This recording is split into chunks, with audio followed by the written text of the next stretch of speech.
નમસ્કાર. ચાલો આજે આપણે એક એવા રહસ્યની સફર પર જઈએ જે ખરેખર આશ્ચર્યજનક છે. સીધા મુદ્દા પર આવીએ તો પ્રાચીન ભારતનું એક એવું મંદિર જે માત્ર પથ્થરની ઇમારત નહોતી પણ ગુરુત્વાકર્ષણને માત આપતું એક અત્યાધુનિક મશીન હતો. આ કોણાર્ક સૂર્ય મંદિરનું એક એવું રહસ્ય છે જે આજે પણ આધુનિક વિજ્ઞાનને પડકારે છે. જરા વિચારીએ, સદીઓ પહેલાં જ્યારે આધુનિક ટેકનોલોજીનું નામો નિશાન નહોતું ત્યારે ભારતીય વાસ્તુકારોએ પથ્થર અને ધાતુની મદદથી એક એવું યંત્ર બનાવ્યું હતું જેણે આખી દુનિયાને ચોંકાવી દીધી હતી. આપણે જરા કલ્પના કરીએ, 13મી સદીનો એ સમય, એક વિશાળ અને એકદમ અંધારું ગર્ભગૃહ અને બરાબર વચ્ચે એક અત્યંત ભારે ધાતુની મૂર્તિ કોઈ પણ આધાર વિના હવામાં લટકી રહી છે. કોઈ દોરી નહીં, કોઈ થાંભલો નહીં, કોઈ જ ટેકો નહીં. આ કેવી રીતે શક્ય છે?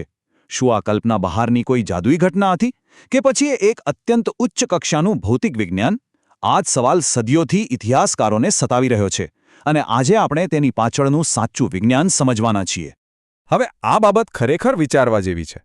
એક તરફ વર્ષ 1238નો સમય હતો જ્યારે કારીગરો પાસે માત્ર છીણી અને હથોડી જેવા હાથના પ્રાથમિક સાધનો જ હતા, અને બીજી તરફ મેગ્નેટિક લેવિટેશન એટલે કે ચુંબકીય શક્તિથી ભારે વસ્તુઓને હવામાં લટકાવવાની અત્યાધુનિક ટેકનોલોજી, જે આજે આપણે બુલેટ ટ્રેનમાં જોઈએ છીએ. આ બે સમયગાળા વચ્ચેનો વિરોધાભાસ ખરેખર અદ્ભુત છે, ખરું ને? આ બતાવે છે કે આપણો ઇતિહાસ માત્ર પથ્થરો પૂરતો સીમિત નહોતો, પણ ઉચ્ચ કોટીના વિજ્ઞાનથી ઘડાયેલો હતો. તો આ માસ્ટરપીસ પાછળ કોનું મગજ હતું? આ ગંગવંશના મહાન રાજા નરસિંહદેવ પ્રથમનું સપનું હતું. તેમના આદેશથી મુખ્ય વાસ્તુકાર બિશ્શુ મહારાણા અને 1200 જેટલા કુશળ કારીગરોની ટીમે પોતાનું જીવન આ મંદિરના નિર્માણમાં હોમી દીધું હતું. આ કોઈ નાનું કામ નહોતું. તેમણે સળંગ 12 વર્ષ સુધી દિવસ-રાત કઠોર પરિશ્રમ કર્યો અને આ ભવ્ય મંદિરની રચનામાં એવું વિજ્ઞાન છુપાવ્યું જે તેમના સમય કરતાં સેંકડો વર્ષ આગળ હતું. આ મહેનત માત્ર કલા નહોતી, પણ એક બહુ મોટો વૈજ્ઞાનિક પ્રયોગ હતો. તેમનું આ વિજ્ઞાન કેવી રીતે કામ કરતું હતું? ચાલો આપણે આયર્ન લોક સિસ્ટમ સમજીએ. જુઓ, એ જમાનામાં કોઈ આધુનિક સિમેન્ટ કે કોન્ક્રીટ તો હતા નહીં, તો તેમણે શું કર્યું? સૌથી પહેલાં બલુઆ પથ્થરના વિશાળ બ્લોક્સને કાપવામાં આવ્યા અને તેમની વચ્ચે લોખંડની મજબૂત પ્લેટો ગોઠવી દીધી, અને છેલ્લે આ આખા વિશાળ માળખાને કોઈ ગુંદરથી નહીં પણ સીધા ચુંબકીય બળથી એકસાથે બાંધી લીધું. આખી સિસ્ટમ એટલી મજબૂત બની ગઈ કે મોટા ભૂકંપ પણ તેનો વાળ વાંકો ન કરી શકે. પણ સવાલ એ થાય કે આ આખી સિસ્ટમને સંતુલનમાં કોણ રાખતું હતું?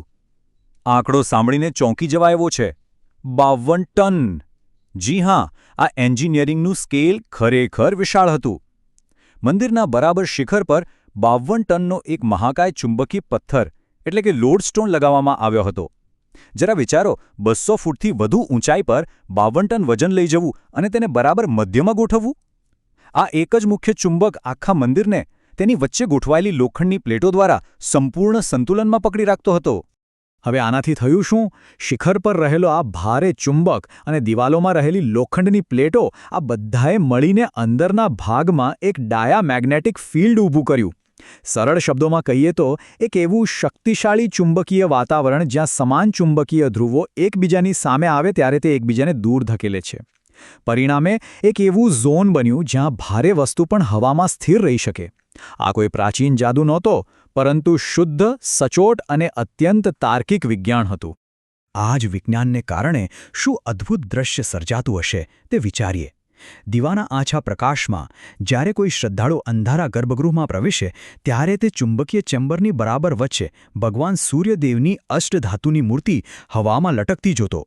અષ્ટધાતુ એટલે કે 8 ધાતુઓમાંથી બનેલી અત્યંત ભારે મૂર્તિ. ઉપર અને નીચેના ચુંબકીય બળના સચોટ ખેંચાણને કારણે કોઈ પણ આધાર વિના મૂર્તિ સંપૂર્ણ સંતુલનમાં સ્થિર હતી. આ દ્રશ્ય જોનાર દરેક વ્યક્તિ સંપૂર્ણપણે સ્તબ્ધ થઈ જતો અને તેને સાક્ષાત ઈશ્વરીય ચમત્કાર માનતો. પણ ઇતિહાસ આપણને વારંવાર યાદ અપાવે છે કે દરેક મોટી શક્તિ સાથે એક મોટો ખતરો પણ જોડાયેલો હોય છે. આ શક્તિશાળી ચુંબકીય ક્ષેત્રે દરિયાકાંઠે એક નવી જ અને ભયાનક આફત ઊભી કરી દીધી. 16મી સદીના પોર્ટુગીઝ નાવિકો આ અદૃશ્ય શક્તિથી એટલા તો ડરી ગયા હતા કે તેમણે આ મંદિરને એક અત્યંત ડરામણું નામ આપી દીધું, ધ બ્લેક પગોડા, એટલે કે કાળો પગોડા. તેમના માટે આ આસ્થાનું કેન્દ્ર નહીં પણ મૃત્યુનું બીજું નામ હતું.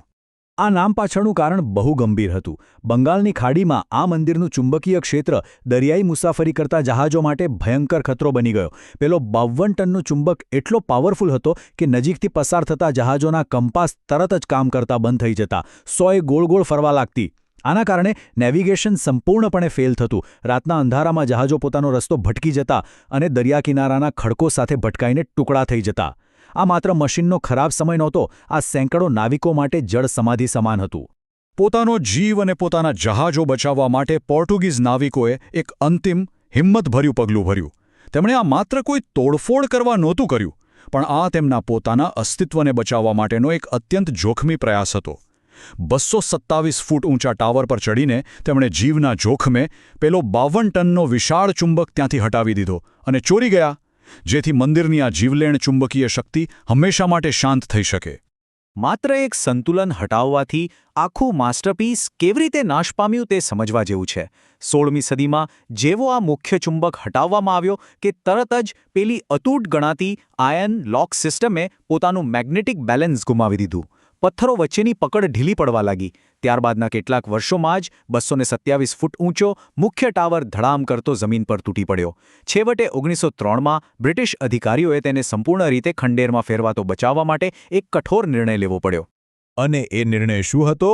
1903માં બંગાળના લેફ્ટનન્ટ ગવર્નર J.A. બોર્ડેલોનના આદેશથી મંદિરના ગર્ભગૃહને સંપૂર્ણપણે રેતીથી ભરી દેવામાં આવ્યું અને તેના દરવાજા હંમેશા માટે સીલ કરી દેવામાં આવ્યા.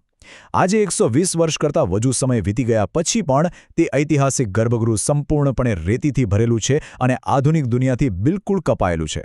ભારતની આ અમૂલ્ય વૈજ્ઞાનિક ધરોહર અને હવામાં લટકતી મૂર્તિનું તે ગૌરવશાળી રહસ્ય આજે પણ તે જ રેતીના ઢગલામાં દબાયેલું પડ્યું છે. તો આખી વાત જાણ્યા પછી મનમાં એક મોટો સવાલ જરૂર થાય.